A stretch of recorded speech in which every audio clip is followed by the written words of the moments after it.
Tidak seperti surat-surat dari para raja yang lainnya. Di surat itu dimulai dengan Bismillahirrahmanirrahim. Rupanya Bismillah itulah yang menghunjam ke dalam dadanya, mengguncangkan jiwanya, sehingga nyaris menghilangkan kekuatannya.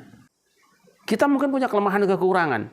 Tetapi karena sudah Bismillahirrahmanirrahim, aku melakukan ini semata-mata karena pertolongan Allah, maka insya Allah apapun yang kita lakukan akan ditolong oleh Allah Subhanahu wa Ta'ala, akan dibantu oleh Allah Subhanahu wa Ta'ala untuk menyelesaikannya. Karena kita sudah mengatakan Bismillahirrahmanirrahim. 4 bahan, 5 bahan. Nah, Bismillah itu yang 19 hurufnya itu adalah bahan-bahan yang sempurna, yang lengkap, yang ketika diramu dengan benar, maka dia akan memunculkan energi yang sangat dahsyat.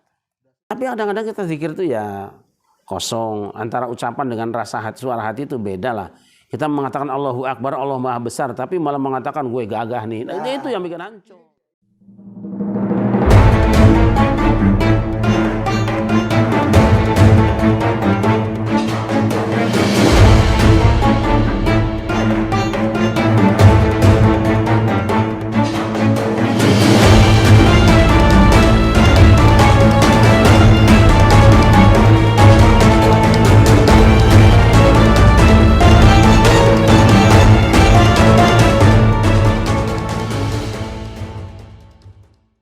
Assalamualaikum warahmatullahi wabarakatuh. Bismillah, alhamdulillah, Allahumma sholli ala sayyidina Muhammad wa ala sayyidina Muhammad.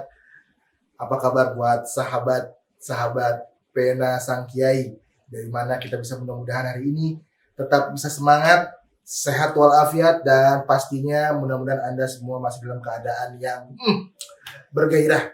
Dan baiklah kepada Anda semua, buat sahabat-sahabat Pena Sang Kiai, berjumpa lagi dengan kami di sebuah program yang sangat luar biasa yang mungkin sudah ditanti oleh Anda, Pena Sang Kiai, memberi makna, mengungkap fakta.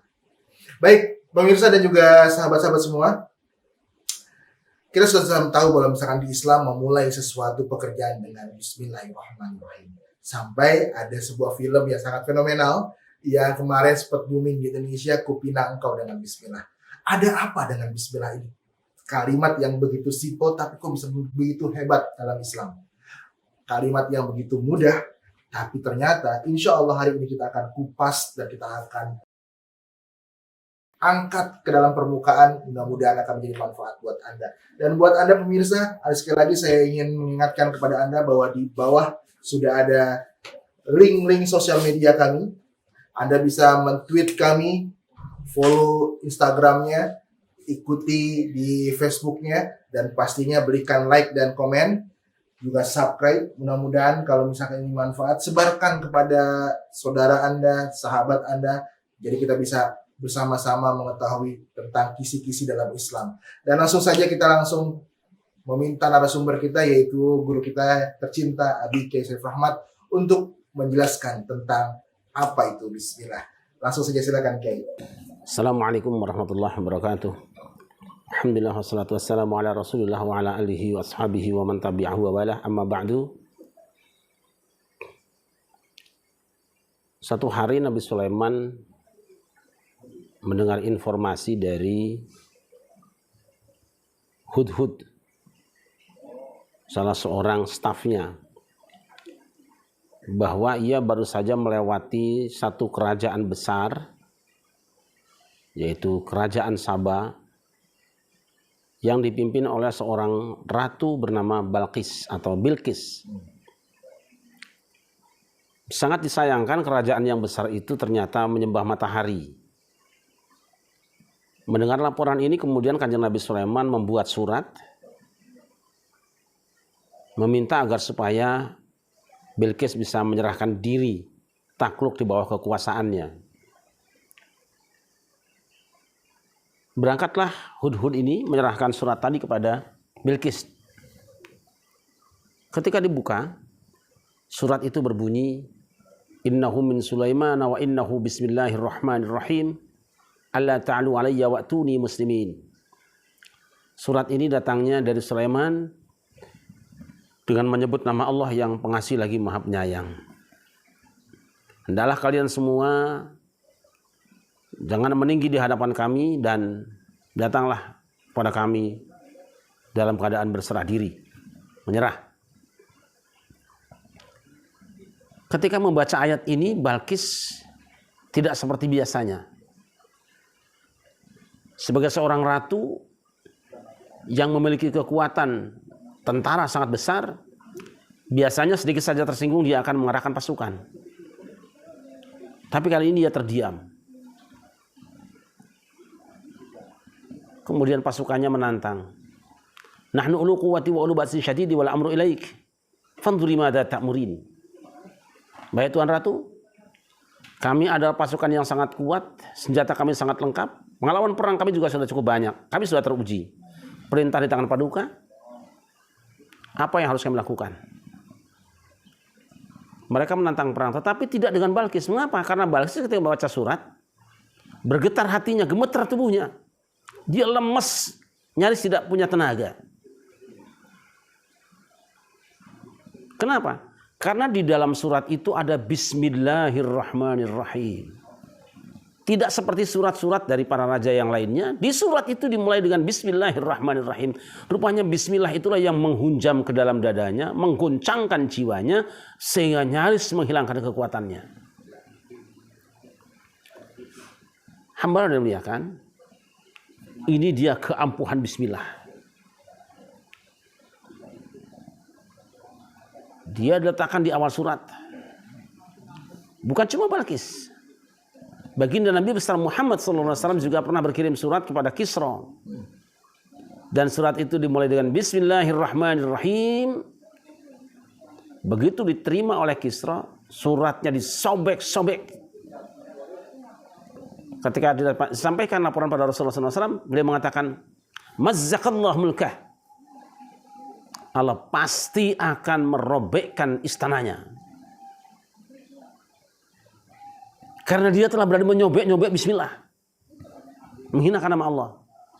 Dan benar tidak lama kemudian sang ratu, raja itu dibunuh oleh anaknya sendiri. Hancur kerajaannya. Hancur kuasanya. Sampai Nabi mengatakan, idza halaka Kisra fala Kisra ba'dah. Apabila Kisra telah hancur, maka tidak ada Kisra setelahnya. Ini dia kehebatan Bismillah. Kenapa Bismillah Nabi Sulaiman begitu hebat? Nanti akan kita bahas. Ini mengisyaratkan bahwa setiap kali kita melakukan satu perbuatan baik, hendaknya kita mulai dengan Bismillah. Nabi mengatakan, kullu amrin dzibarin la yubda'u fihi bismillahirrahmanirrahim fahuwa aqta, fahuwa abtar, fahuwa ajtan. Setiap perbuatan baik yang tidak dimulai dengan Bismillah, maka dia akan terputus barokahnya. Karena itu maka Islam telah mengajarkan, hendak melakukan apapun seorang muslim hendaknya mulai dengan Bismillah. Kita akan tidur, kita mulai dengan Bismikallahumma ahya wa bismika amut. Dengan menyebut namamu, wahai Allah, aku hidup, dan dengan namamu aku mati. Kita hendak bepergian. Bismillahirrahmanirrahim. La haula wala quwata illa billah. Dengan nama Allah, aku bertawakal kepada Allah. Tidak ada daya dan kekuatan kecuali dengan pertolongan Allah. Kita hendak naik perahu. Bismillahirrahmanirrahim. Hamrusaha inna rabbil ghafurur rahim. Kita hendak berhubungan suami istri. Bismillahirrahmanirrahim. Jannibna syaitan wa jannibish syaitana ma razaqtana. Kita melempar jumroh. Kita tawaf. Bismillahirrahmanirrahim. Dan bismillah-bismillah yang lain. Tetapi jika bismillah-bismillah tadi kita tidak menghafalnya, atau lupa karena memang tidak pernah membaca, maka kembalikan bismillah tadi kepada bismillah yang asalnya ada dalam Al-Quran. Kita akan tidur, Bismillahirrahmanirrahim, ya, tidak kenal kita, tidak hafal kita, cukup ganti dengan Bismillahirrahmanirrahim. Kita akan menguburkan jenazah, Bismillah ala millati Rasulullah, tidak hafal, cukup kembali Bismillahirrahmanirrahim. Kita akan bepergian, bismillah tawakkaltu tidak hafal, kembali bismillahirrahmanirrahim. Naik perahu bismillahirrahmanirrahim. Apapun yang kita lakukan termasuk berkirim surat, mulai dengan bismillahirrahmanirrahim. Insya Allah karena kita sudah bersandar pada Allah Subhanahu wa taala, minimal pertama, apa yang kita lakukan bernilai ibadah di hadapan Allah Subhanahu wa taala karena semua yang kita lakukan itu semata-mata karena Allah.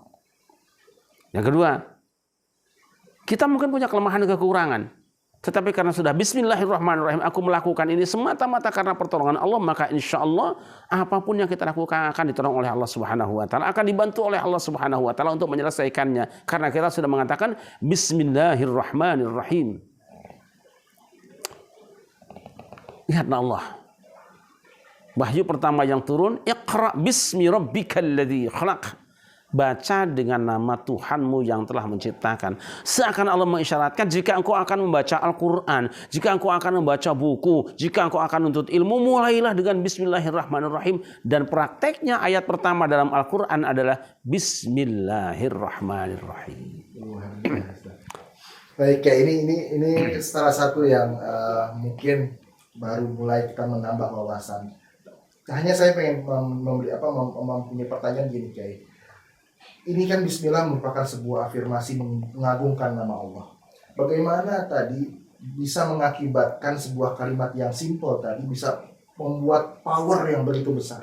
Apakah memang itu tadi dipakai oleh Nabi Sulaiman, si Nabi Sulaimannya sendiri kayak spesial, atau ada sebuah kaidah yang lain dengan kalimat bismillah ini?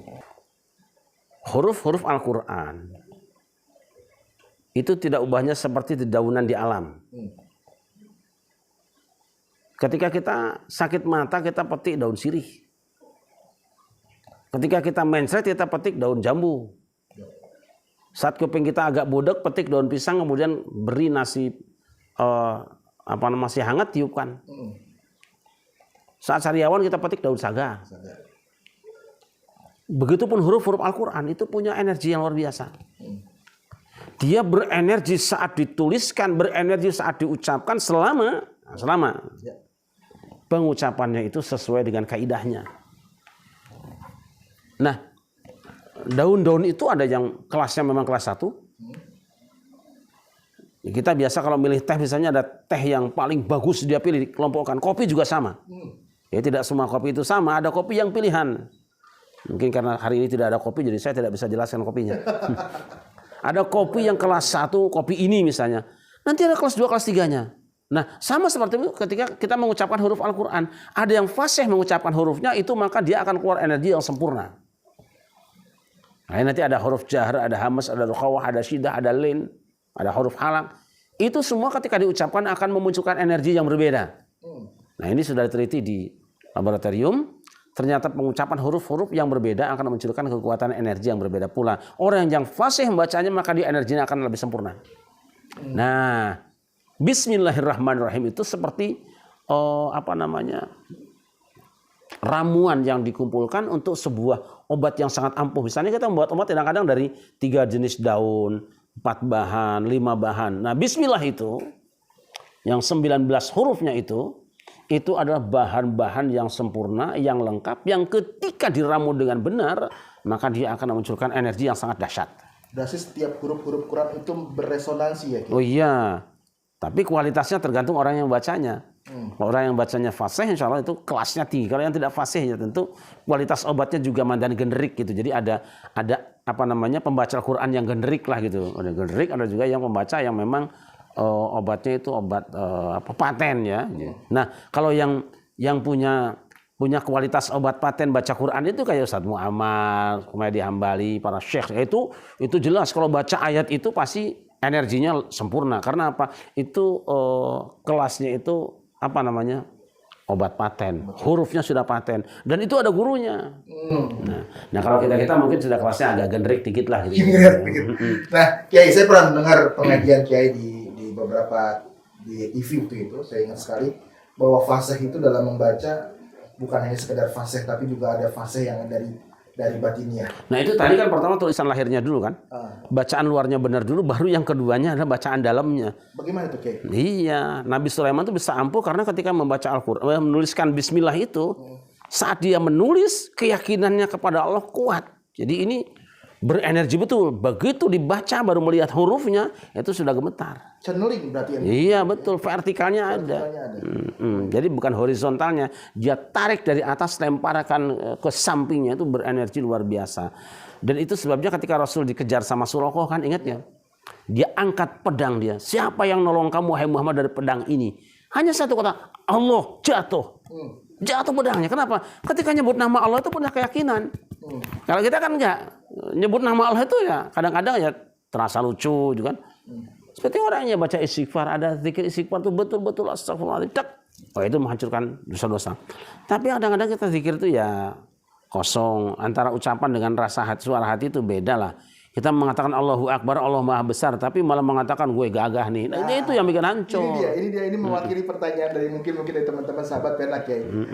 Kita hari ini mendengar suara takbir Allahu Akbar itu menggelora di jalanan untuk membela sesuatu. Bagaimana pandangan Kiai tentang takbir-takbir yang ada di masyarakat? Semua kalimat-kalimat zikir itu ampuh semuanya, luar biasa semuanya. Tadi saya bilang bismillah itu juga ampuh untuk membuka jalan supaya kita sukses. Hamdalah juga ampuh, tasbih ampuh, takbir juga ampuh. Tetapi keampuhan itu apabila orang yang membacanya disesuaikan dengan perilaku dan rasa hatinya. Nembus ya 3 dimensi itu. Misalnya Allahu Akbar, Allah yang Maha Besar. Hatinya mengatakan aku hina, aku kecil, Allah yang besar. Gerakan badannya menunjukkan tawadhu. Jadi gitu loh. Dan lisannya baru ngomong Allahu Akbar. Makanya kata Nabi, "Idza ra'aitumul hariqa fakabbiru fa innahu yutfi'uhu." Jika kamu melihat kebakaran, takbir saja. Dia akan memadamkan apinya. Karena apa? Takbir yang diucapkan dengan benar itu membawa kesejukannya luar biasa, turun egonya. Nah, orang kalau turun egonya, narik energi dari Allah, ademnya luar biasa. Jadi api yang menyala pun padam dengan sendirinya karena ampuhnya takbir. Kalau takbirnya itu dengan jiwa yang adem. Jadi ketika kita baca Allahu Akbar, aku ini kecil, aku lemah, aku rendah. Allah yang Maha Besar, sadar ke Dia. Maka segede apapun barang depannya akan hancur. Kita kadang-kadang bertakbir Allahu Akbar justru kita sedang merasa hebat kita. Nah, itu salahnya kita. Kalau misalkan hari ini banyak yang bertakbir tapi malah menyakitkan saudaranya, malah mengkafirkan saudaranya. Bagaimana tuh, Kiai? Ya itu saya bilang tadi takbir itu harus dibarengi dengan rasa tawadhu. Kan sholat kita Allahu Akbar, sampai sujud juga Allahu Akbar, semuanya Allahu Akbar untuk mengatakan bahwa aku ini kecil. Maka jangan bawa takbir kalau di hatimu ada kesombongan. Maha besarkan Allah, maha kecilkan dirimu. Itu baru takbirnya kena.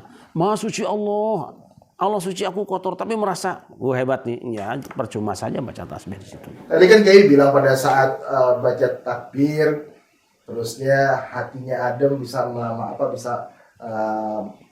api bisa meredah. Tapi kan hari ini kita bisa melihat banyak orang yang baca takbir tapi malah menyalakan api.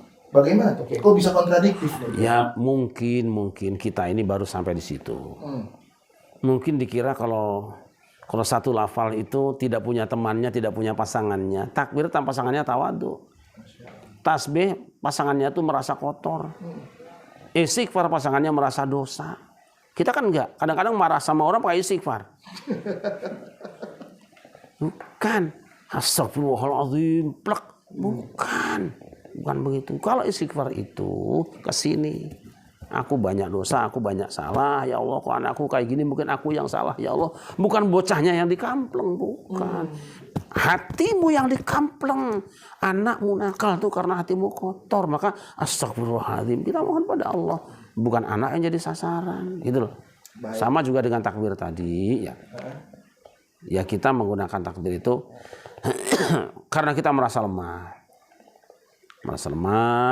Kemudian dia lihat di jumroh kan, bismillah Allahu Akbar gitu kan. Walaupun lemparan batu pelan-pelan seperti itu, tapi dia masuk ke tempat jamarot kan itu sudah sah.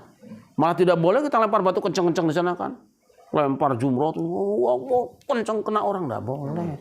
Bukan kencengnya apa? Wa ma ramaita idz ramaita walakinnallaha rama. Bukan kamu yang melempar saat kamu lemparkan batu, tapi Allah yang melemparnya. Lemparkan tombak itu bukan kamu sebetulnya. Sebab sehebat-hebat lemparan kamu, kalau Allah nggak mau nggak akan kena. Tapi kamu lempar, tapi ini yakin Allah yang Maha Besar, maka dia akan kena musuhmu dan mati dia. Bukan kamu yang melempar saat kamu secara fisik melemparkannya, tapi sebenarnya Allah yang melemparkan senjata itu ke musuhmu sehingga dia mati. Itu sebetulnya. Ada nggak orang sekarang seperti itu yang merasa dirinya lemah kemudian kemenangan itu karena Allah? Jarang, kita jarang seperti itu.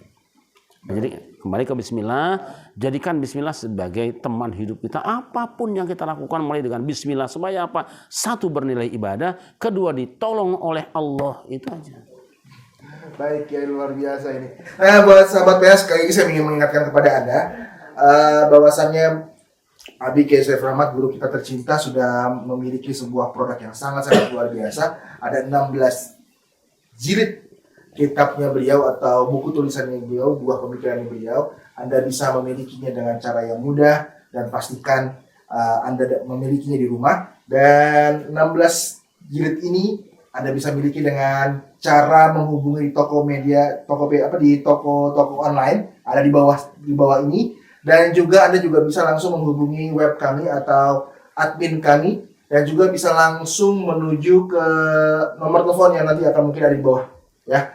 Harganya berapa? Silakan dihubungi saja, dan pastinya 1-16 ini bagi Anda mahasiswa, para ustadz, terus juga mungkin kita sebagai orang awam akan mendapatkan sebuah hasanah pemikiran dalam kajian Islam. Pastinya original tulisannya dari Abi Kiai Saif Rahmat. Oke, baik Kiai, langsung kita balik lagi dengan tema bismillah yang menambah menariknya ini. Bi, bagaimana Bi kalau misalkan tadi bismillah ini kita gunakan dalam keseharian, tapi kalau misalkan bismillah digunakan dalam kejahatan, apakah bisa jadi manjur juga?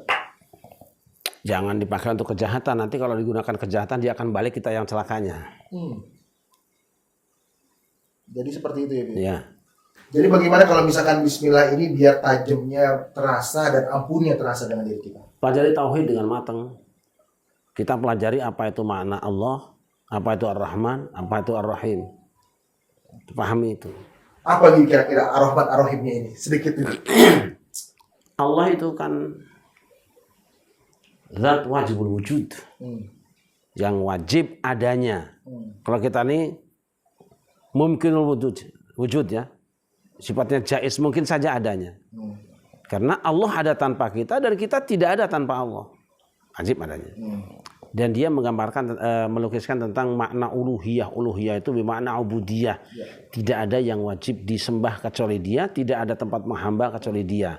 Nah, dia dalam kesendiriannya itu dia sudah maha segala-galanya. Nah, Ar-Rahman adalah sifat dia pribadi. Dia pribadi yang memiliki sifat kasih sayang. Nah, kalau Ar-Rahim itu sifat dia yang tempel pada makhluknya.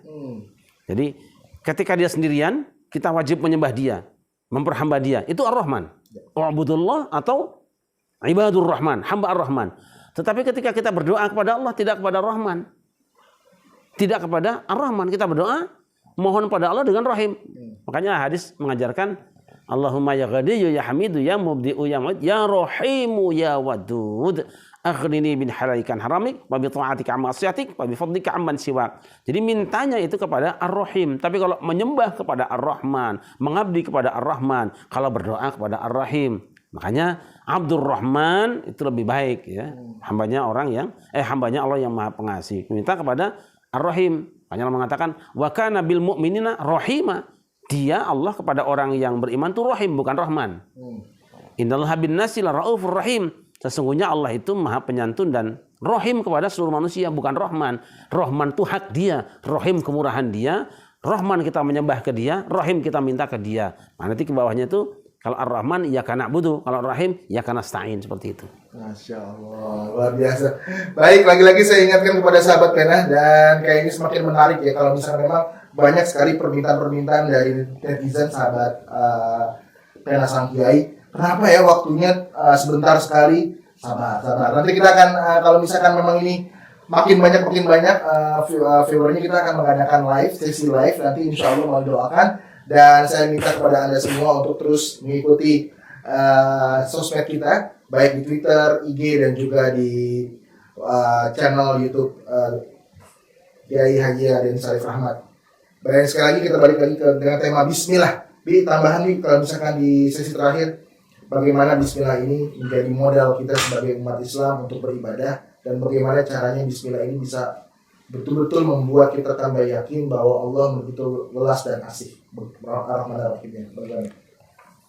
Sebenarnya di balik kata Bismillahirrahmanirrahim itu ada isyarat penjinakan makhluk di situ. Makhluk yang ganas itu bisa jadi ketempelan Rahman Rahimnya Allah, kasih sayang. Dan itu kan sudah dibuktikan oleh Nabi Sulaiman tadi kan. Balkis yang ganas, Balkis yang keras, begitu tersentuh oleh energi Bismillah, plek, dia kirim hadiah. Kirim hadiah, bukan cuma sekedar suratnya, dia utus.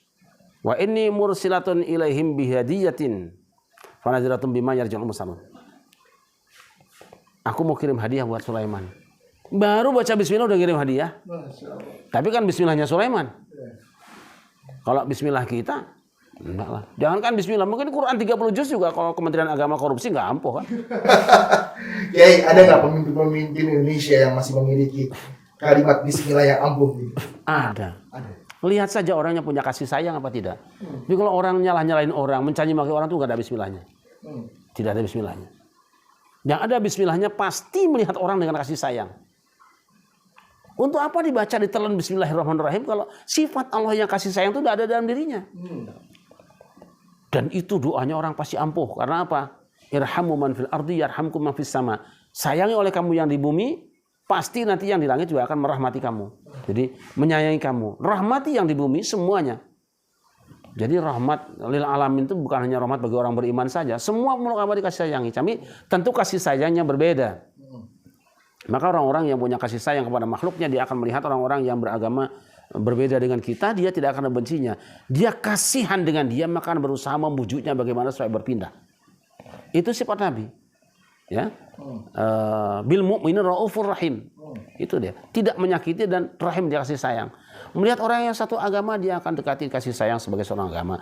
Dengan orang yang berbeda agama, dia kasihan juga. Kasihannya takut dia celaka. Ayo kita bujuk-bujuk, kita cari caranya bagaimana supaya dia menjadi orang yang mendapat hidayah. Pada orang kaya dia kasihan, dia akan kasih tahu kamu harus infakkan hartamu supaya kamu tidak celaka. Pada orang miskin juga, jangan kamu sakit hati, jangan kecil hati ya. Nanti sama-sama dengan aku kamu bisa bahagia. Jadi kasih sayang itu dominan dalam hidupnya. Maka kasih sayang itu adalah sifat yang menempel dekat dengan Allah, sehingga siapa yang punya kasih sayang dia seakan-akan sudah berdekatan dengan Allah Subhanahu wa taala. Karena apa? Allah Rahman Rahim. Masya Allah, luar biasa. Bi, kalau misalkan kita ngomong bernegara sekarang, negara kita sekarang kayaknya semakin lama tidak pernah mengenal dengan kasih sayang antara umat ini saling mencela. Di antara kita di umat Islam juga ada sedikit saling curiga. Apakah sudah kehilangan Bismillah itu? Memang ada sejarah begini. Dulu naskah teks proklamasi yang pertama itu ada Bismillahnya. Kenapa ada Bismillah? Karena di pembukaan udah 45 atas berkat rahmat Allah. Kayak gitu. Tapi ternyata pada teks yang dibaca tidak ada Bismillahnya. Ini yang sebagian orang kemudian mengkritik, kok Bismillahnya jadi hilang gitu. Nah, kita tidak akan membahas itu panjang lebar, itu biarkan urusan lama lah. Ya. Yang pasti kita merdeka itu atas berkat rahmat Allah, atas berkat apa? Yang Rahman Rahim itu. Tetapi kita lupa itu sehingga apa? Kasih sayang kita hilang. Coba diingat-ingat, kita bisa merdeka itu karena Rahman Rahimnya Allah. Kalau ingin bertahan dalam kemerdekaan, kalau ingin kita mengisi kemerdekaan, bawa Rahman Rahim Allah, jangan tinggalkan. Kita sekarang malah meninggalkan itu, mengganti dengan kita menggunakan baju Allah, al-izzu izari wal kibriya uridai. Kita menggunakan baju Allah dalam tanda petik, yaitu apa? Baju kesombongan. Itu yang kita pakai. Gitu. Baik, luar biasa. Baik sahabat Pena Sang Kiai, dan lagi-lagi kita kangen sekali ya dengan kalimat-kalimat seperti pencerahan-pencerahan seperti ini, dan kayaknya waktu tidak terasa, dan kami selalu mengingatkan bahwasannya silakan Anda bisa kembali lagi untuk memiliki sebuah karya dari guru kita tercinta Kiai Raden Syarif Rahmat, yaitu buku yang bertema 40 goresan pena dari jilid 1 sampai jilid 16, di mana setiap buku ini berhalaman kurang lebih ada sekitar 250-an halaman dengan tema-tema yang menarik, yaitu masalah-masalah yang terjadi di tengah-tengah masyarakat, khususnya bagi kita umat Islam. Ada bab fikihnya, ada yang lain-lain pastinya. Dan untuk pemesannya bagaimana? Caranya gampang sekali. Anda bisa langsung lihat di bawah ini. Ada link-link dari toko-toko yang online, yang sifatnya online, bisa Anda pesan. dan pastikan Anda juga akan mendapatkan hadiah menarik. Dan kami mohon dukungan terus buat Anda, karena kita insya Allah akan mengadakan siaran live. Kalau misalkan banyak sekali permintaan-permintaan dari Anda, dukungan, like, and comment dari Anda semua. Dan terakhir, kata-kata yang saya ingin petik dari pembicaraan kita tentang Bismillah ini, ada sebuah tulisan dari guru kita tercinta. Beliau bilang dalam sebuah bukunya, saudara jangan engkau membenci, sebab ia akan membuatmu gemar mencaci. Bukankah bila badanmu penuh daki, engkau juga pula yang harus mencuci. Mudah-mudahan dengan bacaan Bismillah ini kita bisa membenahi hati kita dan bisa menjadi seorang hamba yang belajar dari sisi Ar-Rahman Ar-Rahim. Mohon maaf lahir batin. Hasbunallah. Assalamualaikum warahmatullahi wabarakatuh.